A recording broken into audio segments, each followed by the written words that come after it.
Assalamualaikum warahmatullahi wabarakatuh. Welcome back to my YouTube channel. Di video kali ini saya akan kembali membahas soal dari LKS Fisika dan Pariwara, tepatnya pembahasan soal kelas 12, bab 7, penilaian harian untuk bagian yang A.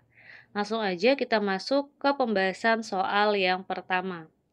Dalam teori relativitas, benda dikatakan diam apabila, apabila suatu benda dikatakan bergerak, dia itu berubah terhadap kerangka acuannya atau posisinya itu berubah terhadap kerangka acuan.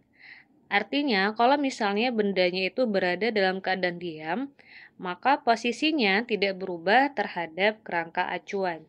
Jadi jawabannya adalah yang C. Kita lanjut ke soal nomor 2. Pesawat supersonik terbang dengan kelajuan 340 meter per sekon relatif terhadap pengamat di bumi. Seorang awak dalam pesawat menembakkan sebuah peluru dengan kelajuan 320 meter per sekon searah dengan gerak pesawat. Kelajuan peluru menurut pengamat yang diam di tanah adalah, artinya yang ditanyakan adalah kelajuan menurut pengamat yang diam ya, atau berapa nilai dari UX. Nah, untuk menghitungnya kita di sini menggunakan persamaan dari U aksen X sama dengan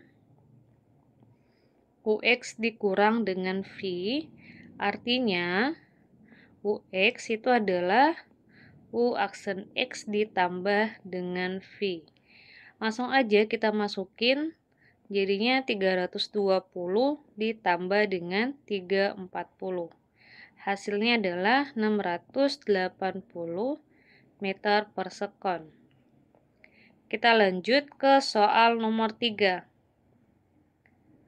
Besaran yang tidak mengalami perubahan dalam transformasi Galileo ditunjukkan oleh angka. Nah, jadi untuk besaran yang tidak mengalami perubahan itu adalah percepatan partikel. Jadi jawabannya adalah yang D. Lanjut ke soal nomor 4. Anto dan Bento berada di kebun binatang. Anto berjalan dengan kecepatan 10,8 km per jam sambil melempari kacang atom pada monyet dengan kecepatan 0,5 meter per sekon. Ini kita buat aja sebagai V kacang ya, atau V0 kacang deh. Dan membentuk sudut 30 derajat terhadap arah mendatar. Kedudukan kacang atau menurut Bento yang berdiri di sampingnya adalah, untuk mengetahui kedudukannya, kita harus mengetahui atau mencari ya terlebih dahulu posisinya pada sumbu X dan pada sumbu Y. Nah, untuk posisi pada sumbu X kita bisa gunakan persamaan X aksen tambah V dikali T.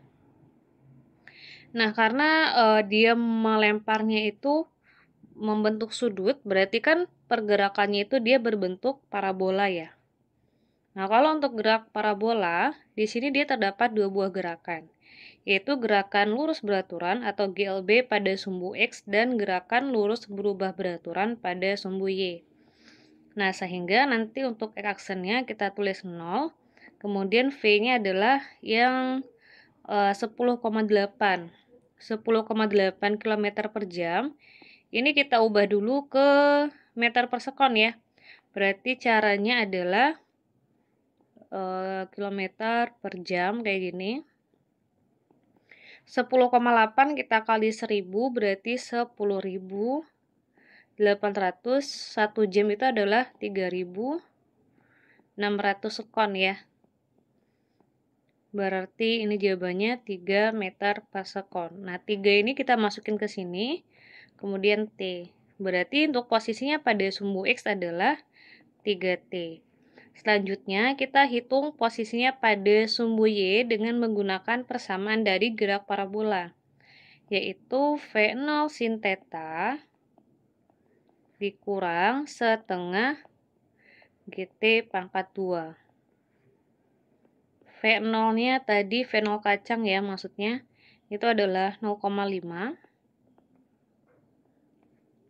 sin theta berarti sin 30 derajat dikurang setengah, G-nya kita gunakan 10, T pangkat 2. Sin 30 itu adalah setengah ya. Berarti ini juga setengah dikurang 5, T pangkat 2. Nah, setengah dikali setengah itu kan 1/4 atau 0,25. Berarti 0,25 dikurang 5, T pangkat 2. Sorry, ini kurang T di atasnya nih. Oke, berarti 0,25 T dikurang 5 T pangkat 2.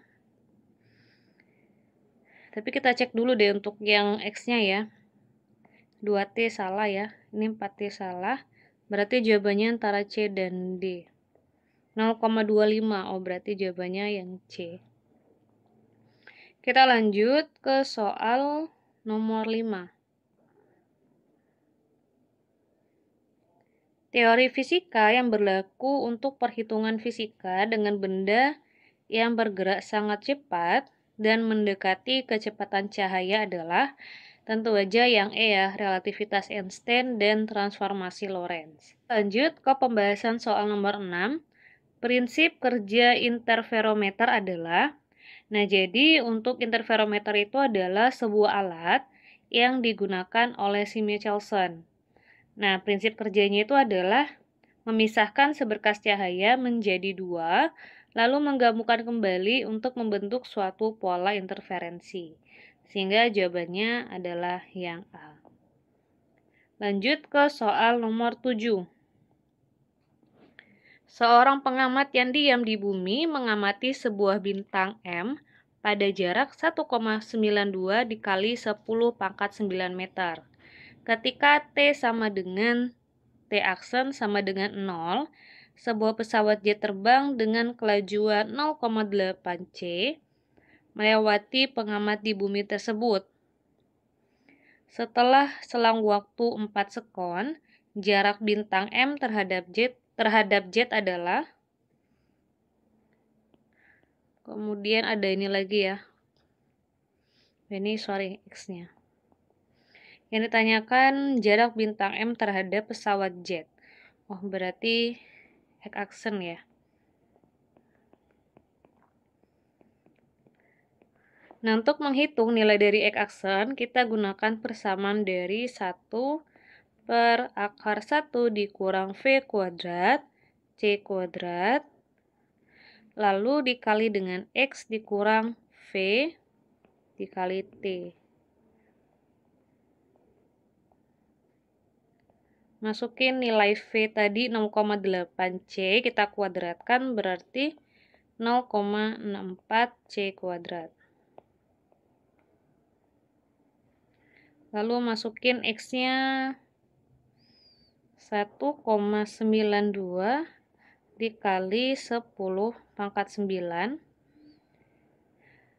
dikurang dengan V dikali T. V-nya adalah 0,8 C. Berarti 0,8 C itu adalah 3 dikali 10 pangkat 8 ya. Lalu dikalikan dengan T. T-nya itu adalah 4 sekon.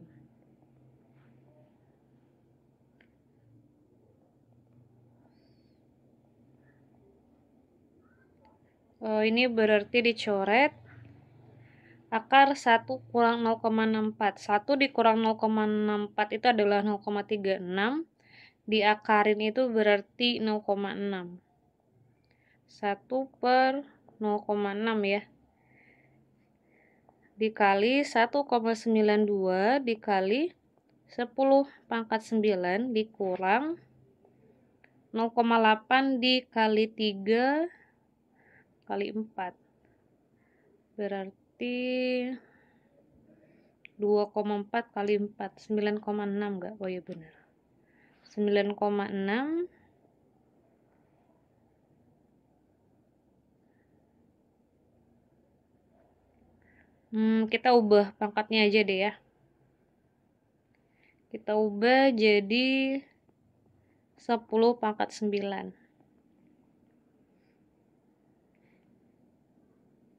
0,96. 1,92 kita kurangin dengan 0,96 berarti tetap ya 0,96. 1/0,6 dikali 0,96 dikali 10 pangkat 9. Kemudian 0,96-nya kita bagi dengan 0,6. Hasilnya adalah 1,6 dikali 10 pangkat 9 meter. Jawabannya kok nggak ada ya? 1,6 ya? Oh, ada dah. Jawabannya yang A.